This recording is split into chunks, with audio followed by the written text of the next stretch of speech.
Bom dia, sétimo ano. Então, hoje como nós já encerramos a unidade, né? Mais uma unidade, nós vamos iniciar então hoje a unidade 6, tá? Que é essa daqui, a verdadeira história da literatura de cordel. Então, essa unidade, ela trata-se um pouco de literatura, né? Então, todas as turmas têm essa terceira unidade e vai falar de alguma literatura específica. A de vocês é a literatura de cordel, tá? Vocês podem observar nessa imagem que vocês têm aqui, tá? Que é uma imagem típica, tá? De cordel, e vocês têm a seguinte frase aqui embaixo que diz assim: cordel é literatura, é poesia, é arte, e enquanto existir vida, a arte não morrerá. Essa frase é de uma cordelista que se chama Isabelle Moreira, é uma cordelista relativamente jovem, tá? E ela faz a análise da reprodução dessa xilogravura Os Retirantes, tá? Que é essa imagem que vocês têm aí na capa da abertura da unidade, tá? É do artista J. Borges, que vai dar início aos trabalhos dessa unidade, tá? O cordel, pessoal, ele costuma apresentar histórias como verdades indiscutíveis ou verdades verdadeiras. Então, ele conta histórias do sertão, de coisas que aconteceram, que acontecem. Então, eles são histórias verídicas, né? Ou histórias indiscutíveis, digamos assim, tá?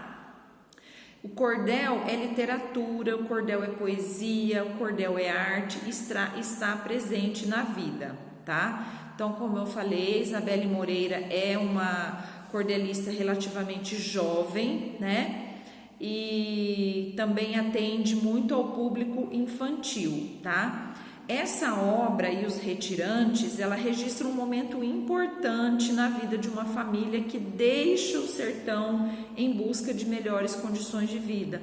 Uma coisa que acontece muito com os nordestinos, né? Em sair do sertão em busca de uma vida melhor.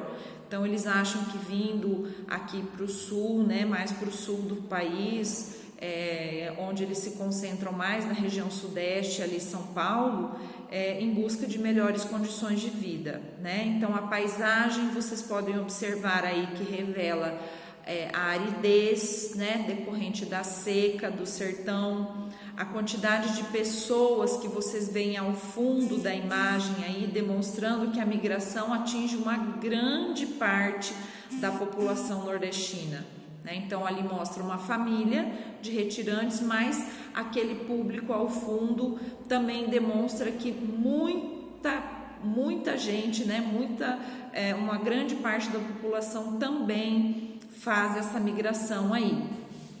A questão da xilogravura, pessoal, a xilogravura, ela é uma técnica antiga de impressão, tá? Que ilustrava as capas dos folhetos, tá? Esse pernambucano J. Borges, nascido em Bezerros em 20 de janeiro de 1935, ele é considerado o mais importante xilógrafo do Brasil, tá? Esse artista que retrata cenas do folclore, personagens famosos, históricos, gente comum e heróis nordestinos. Ele já teve seu trabalho exposto no Museu de Louvre, em Paris. Então, realmente, o trabalho dele é reconhecido mundialmente, tá? E o que é a xilogravura, pessoal? A xilogravura nada mais é do que um pedaço em madeira. Então, ele é um processo rústico que se originou na China, tá? Lá na antiguidade, e é talhado uma figura, certo? Nessa madeira, sobre essa chapa de madeira, e aí é como se feito um carimbo, né? É o mesmo processo de um carimbo. Então, é feito a talha dessa imagem na madeira, depois é passado uma tinta e feito, né, carimbado esse desenho no papel, né? Então, como a invenção de processos modernos, né? Então a xilogravura ela acabou ficando em desuso, né? Passando a ser utilizada principalmente por artistas e artesãos. Então são pessoas que gostam ainda de manter essa tradição da xilogravura, tá? Aqui a gente tem uma estrofe de um cordel, tá? Que eu vou ler para vocês, que é bem interessante, ó, sobre a xilogravura. Quem inventou esse jeito de desenhar na madeira figuras maravilhosas e palavras verdadeiras? Foram os distantes chineses, gente bem trabalhadeira. Então, esse é o jeito do cordel. Então, ele tem uma linguagem simples, uma linguagem do dia a dia, né? E que traz coisas verdadeiras realmente do nosso dia a dia, tá? Aqui nós temos 3 perguntas, mas eu acho que a prof já comentou bastante sobre isso, né? Mas sobre descrever a ilustração, então a gente já comentou, né, sobre essa ilustração, que seria uma família de retirantes, tá? Sobre esse desenhista, o J. Borges, né, que é o J. Borges, que é o artista que fez essa xilogravura, tá? Nós podemos observar que é uma figura que retrata a seca no Nordeste, né? Então ali pelas imagens, né, de galhos secos, de cactos, né, no cachorro magro e tudo mais, tá? Então a gente diz que os retirantes, né, que é o nome dessa obra, é uma xilogravura, né? E a gente comentou um pouquinho sobre o que se sabe sobre esse artista, né? Sobre a técnica dessa arte aí, certo? Então, virando a página aqui, página 52, nós temos aqui o seguinte, ó, cordel. Cordel é a poesia popular impressa, criada e consumida predominantemente no Nordeste brasileiro. Essa poesia compõe um folheto vendido em feiras e mercados, ficando à disposição dos leitores pendurado em cordas ou varais. Conheça um pouco mais sobre essa poesia lendo o texto dessa página e da página seguinte. Faça a leitura silenciosa do poema abaixo, tá? Aqui nós temos uma observação sobre a questão do artista, né? O artista literário, ele trabalha com uma obra-prima, que é a palavra. No entanto, a palavra em si não basta para se obter um bom texto. É necessário que ela seja trabalhada num processo de seleção e arrumação vocabular e a exploração dos significados. Esse processo caracteriza a linguagem poética. Então, não basta eu ter só a palavra, eu tenho que trabalhar com essa palavra para que ela faça sentido e para que ela se crie uma poesia, né? Então, aqui nós temos a origem da literatura de cordel e sua expressão de cultura nas letras de nosso país. Então, olha que legal que é o cordel, gente. Cordel quer dizer barbante, ou senão mesmo cordão. Mas cordel literatura é a real expressão como fonte de cultura ou melhor poesia pura dos poetas do sertão. Na França, também em Espanha, era nas bancas vendida, que fosse em prosa ou em verso, por ser a mais preferida, com o seu preço popular, poderia se encontrar nas esquinas da avenida. Era em pequeno volume a edição publicada, tamanho 15 por 12, para melhor ser consultada. Isso no século XVII, depois de 98, foi aos poucos desprezada. No Brasil é diferente, o cordel literatura tem que ser todo rimado, com sua própria estrutura versificado em cestilhas, ou senão setilhas, com a métrica mais pura. Nesse estilo, o Vate escreve em forma de narração, fatos, romances, histórias, de realismo e ficção. Não vale cordel em prosa e em décima na glosa, se verseja no sertão. Pode o mote ser glosado em 7 sílabas também, isso depende do ouvinte, o mote rimado bem. Sem a métrica perfeita, a glosa será mal feita, que não agrada a ninguém. Então aqui nós temos algumas palavras, né, que foram destacadas, como vate, que é mesmo que poeta, tá? Então, nesse estilo, o vate, ou seja, o poeta, né? Décima na glosa, que seria uma estrofe de 10 versos, tá? Que seria a décima, que apresenta o mote do poema nos 2 últimos versos. E verseja, que é fazer versos, né? Vamos versejar, vamos fazer versos. O mote é o tema desenvolvido no poema. Então, qual é o tema? Qual é o mote? Né? Então, aqui no caso foi o quê? O mote desse poema é sobre o cordel em si, né? Como ele é feito, onde que ele foi criado, qual é a estrutura dele. E a métrica é a medida de um verso, né? Essa divisão das partes do verso não corresponde necessariamente à divisão silábica das palavras, pois é levado em conta seu ritmo. Então, se ele é de 6 versos, se ele é de 7, então se ele é de 6 versos, ele é sextilha, se ele é de 7 verbos, ele é setilha, né? Então, essa é a métrica, tá?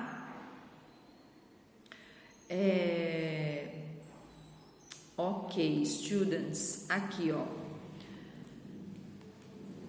aqui havia sido pedido para a gente fazer uma leitura silenciosa, né? Como a gente não está na sala de aula, eu fiz a leitura oral para vocês, né? Mas aqui a gente teria que fazer um comentário, tá? De como seria quais seriam as experiências, o que você sentiu lendo silenciosamente e com acesso ao texto escutado, né, por alguém, no caso alguém leu para você ouvi-lo, né? Então, qual que foi a sensação que você teve nas 2 formas de leitura, né? Uma você fazer a leitura silenciosa e a outra você ouvir, né? Aí aqui também a gente fala um pouquinho falado um pouquinho sobre o cordelista, né, que é quem faz o cordel, que esse aqui é de Rodolfo Coelho Cavalcante, tá? Ele desde criança ajudava os pais a vender frutas e tapioca na feira da sua cidade, era conhecido como tirador de versos por criar pequenos poemas de improviso.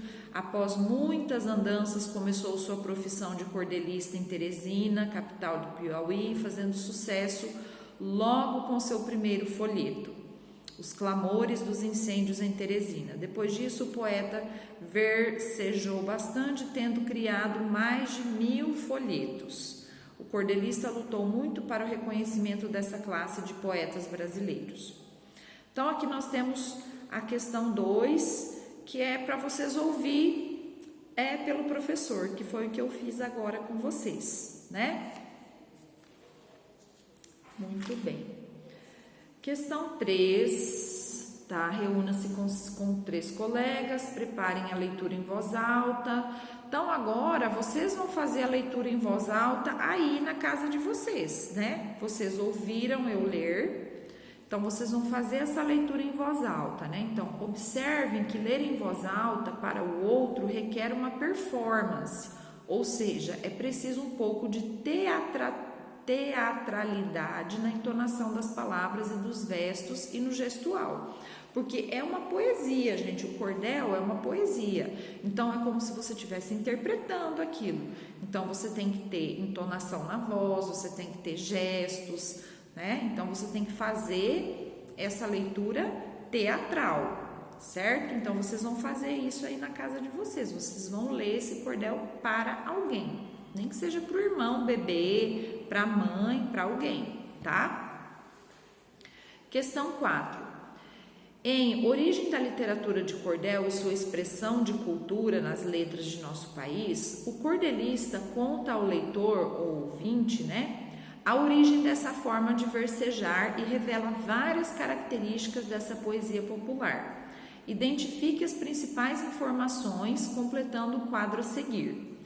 Então, aonde que ele fala o significado da palavra cordel? Então, ele fala na primeira estrofe,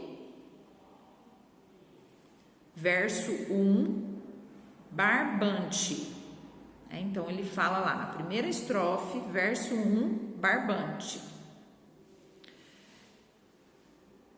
Aonde que ele fala sobre a finalidade do cordel, gente? Também é na primeira estrofe, versos de 4 a 7, quando ele diz assim: expressar a cultura popular dos poetas do sertão.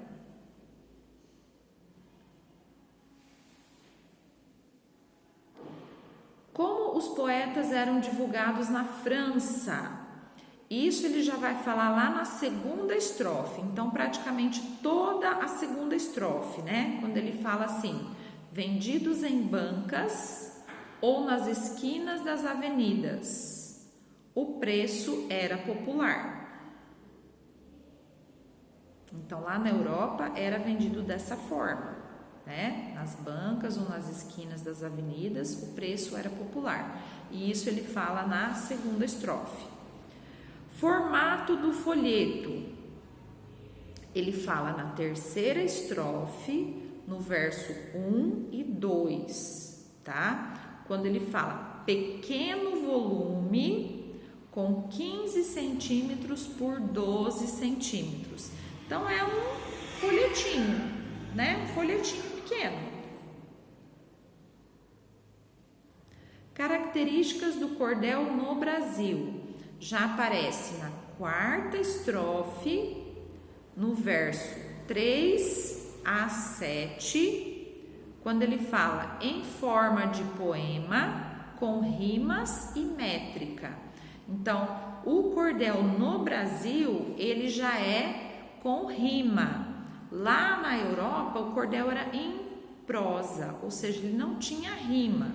Ele contava a história, mas sem essa rima, sem essa métrica, que é o cordel brasileiro. Tipos de estrofes mais comuns no cordel brasileiro. Então, aqui ele já fala nas estrofes 6, Então, tipos de estrofes: sextilhas, que são estrofes com 6 versos, e setilhas, estrofes com 7 versos. Isso ele menciona lá na quarta estrofe, tá? No verso 5 e 6. Diferença entre o cordel do Brasil e o cordel da Europa. Então, ele menciona na quinta estrofe, no verso 5, ele diz assim: no Brasil, o cordel é sempre em verso. Aí, na segunda estrofe, no verso 3, ele fala: na Europa era em prosa ou em verso. Então, lá na Europa tinha o cordel em verso, que é assim com rimas, né? Mas tinha também o cordel em prosa.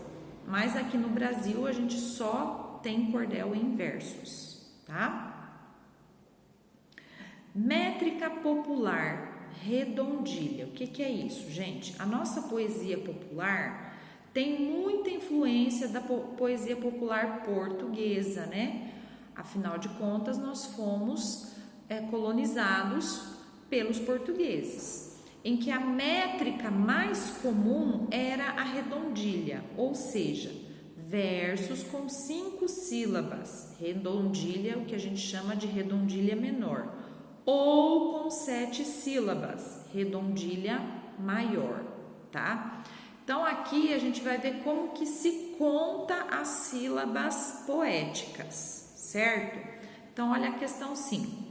2 importantes elementos da estrutura do cordel que contribuem para a musicalidade do poema são a quantidade de versos na estrofe e a métrica. Nesse poema foi adotada a setilha, porque nós temos 7 versos, ó. Se a gente contar ali, ó, 1, 2, 3, 4, 5, 6, 7, todas as estrofes, certo? Todas as estrofes possuem 7 versos. Cada linha, tá? A gente chama de verso. Então, quer dizer que tem 7, ó. 3, 4, 5, 6, 7. Todas as estrofes têm que ter 7. Então, a gente chama que é uma setilha, tá? B. Observe a divisão métrica dos 2 primeiros versos do poema e responda. Quantas sílabas poéticas ele tem? Quando eu separo lá, ó, cordel quer dizer barbante. Então, eu conto até a última sílaba tônica. A última sílaba tônica é ban, então eu esqueço o T, tá? Então, eu tenho 1, 2, 3, 4, 5, 6, 7. Então, são de 7 sílabas, certo? Porque a última sílaba tônica é que é contada. A outra eu não conto, tá? Então, de barbante, o T eu não conto, certo? Então, quantas sílabas poéticas? 7 sílabas. Que características do texto poético você observa nesse cordel? Todas essas aqui, ó. Usa jogos sonoros e apresenta rimas, sons semelhantes ou mesmo idênticos no final dos versos. Utiliza a métrica, apresentando versos com o mesmo número de sílabas poéticas. Apresenta pausas e ênfases para marcar o ritmo poético e a musicalidade. Então, tudo isso, tá? Esse texto poético apresenta nesse cordel, tá certo? Então, hoje nós vamos ficar por aqui, tá? Já falamos bastante sobre cordel, nós temos ainda bastante coisa para a gente falar, tá? Nós temos aí o ABC do cordel, nós temos dicionário paraibês, né? Temos bastante coisa legal para trabalhar, tá bom? E aí vocês não vão ficar com tarefa para esse fim de semana, tá certo? Um beijo para vocês, bom fim de semana, até segunda-feira.